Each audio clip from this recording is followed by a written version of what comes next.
In this short video, I'll show you how you can do risk management in Retina. I'll show you how you can create a risk, how you can create mitigating requirements, and finally, how you can use the risk matrix in Retina. In Retina, using the workspace configuration diagram, I have the possibility to visualize how a risk management is done. So I have the possibility to create a risk from the system's requirement. So in this example, I have a system's requirement, and from this system's requirement, I have a risk analysis and evaluation, and then I have a risk action or a risk control.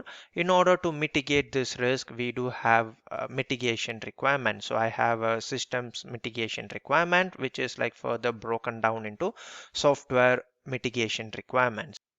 As we have seen from the previous workspace diagram, we do the risk management activities from the system's requirement level. So right now I am within my system's requirement tracker, and let's just take this example operational environment. So if I want to capture a risk for this specific requirement, all I need to do is click onto this plus wherein I'm creating a derived risk here. So on clicking onto this plus, I have the possibility to capture a risk analysis and evaluation.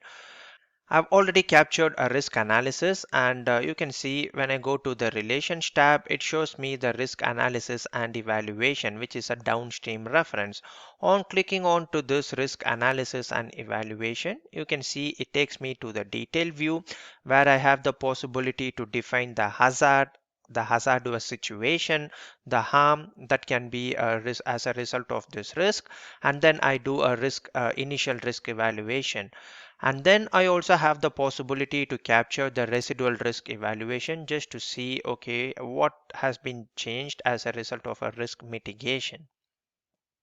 If I go to the traceability section of this specific risk analysis and evaluation, you can also see I have a risk control here. So if I click on to the risk control, it takes me to the corresponding risk control action that is being done for the specific risk analysis and evaluation. You can see the traceability information here, the risk control that I'm doing for the risk analysis and evaluation. On further going down into the traceability, you can see in order to mitigate this risk, we do have a systems mitigation requirement. And if you see on the next level from this systems mitigation requirement, I have created a software mitigation requirement, and everything can be visualized in a traceability browser. This is a traceability browser that I have pre-configured using a preset. So if you can just see, this is our operational environment systems requirement that we have seen in the example. I have a systems requirement, and I have a risk analysis activity here, risk analysis and evaluation, which is further followed by the risk control or a risk action. And in order to mitigate it, we have systems and the software mitigation requirements. If I want to export it to an Excel or a Word, I can very much do it from this specific view. Many companies, they are used to capture the risk activities in an Excel sheet. So if you are used to do that in the past, no worries, you still have a table view, and you can see this is more comparable to a Microsoft Excel.